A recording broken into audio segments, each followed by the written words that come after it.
I'm going to show you how to make customized candies, like I did of my professor when I brought in his head on a plate for class as a joke. Now, I'm going to show you how to make your own food molds and your own candy for about $30 US. I suggest using white chocolate chips or butterscotch chips if you haven't worked with candy before. Our mold is going to be made out of amazing mold putty. You can get it at Michael's Craft Store or from their .com, and it's $20. Really, really great stuff. And the shape that your final candy is going to be sculpted first out of Sculpey. Sculpey is an oven-baked clay, and you just make a shape, stick it in the oven. Half an hour later, or whatever, you come out with something like this. And I sculpted that with my fingers, burned it, and it still worked really well. So when you make the mold, you don't have to use a whole lot of silicone putty. The mold you see here was made from the amount that you see to the right. All you've got to do is mix it together and press it over the surface of the object that you want to make a mold of. You can also make a pile of the putty and then imprint the object into the mold. I'll show you in a second. So I've mixed the putty together, and there's lots of tips on how to do that. Just whatever you do, make sure you mix it in under a minute. And now I'm just smoothing the putty over the surface of my object.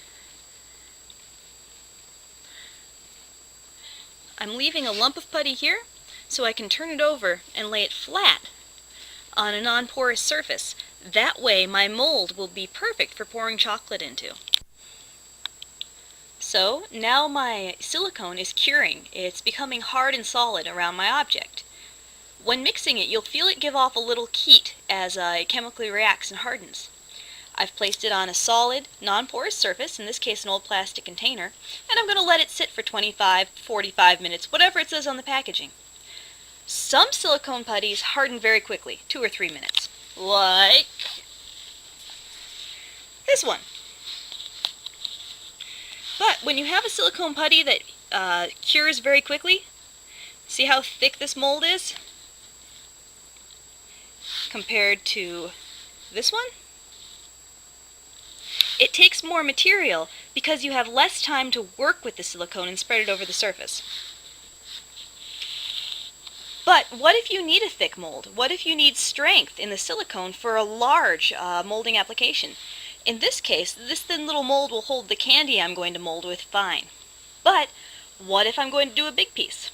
Well, you don't need to make a really thick mold if you're going to do a big piece. All you have to do is get some plaster of Paris and say, I don't know, an old container, and lay down some plaster of Paris, lay down your piece, and voila! You have a cheap supporting layer of plaster of Paris supporting your silicone mold. Alright, I'm going to let this thing cure and then show you candy making. For the candy making, there's our candy bottles that you can buy from craft stores or baking stores, and I put the chips in, packed them down, and then put them in a bowl of hot water to warm them and melt them.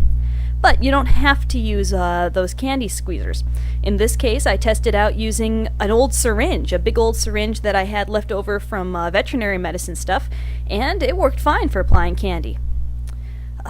You just put your candy in the mold. If you have trouble with air bubbles, tap it on the ground a few times, and your bubbles will rise up into the candy, making a nice smooth texture on the front.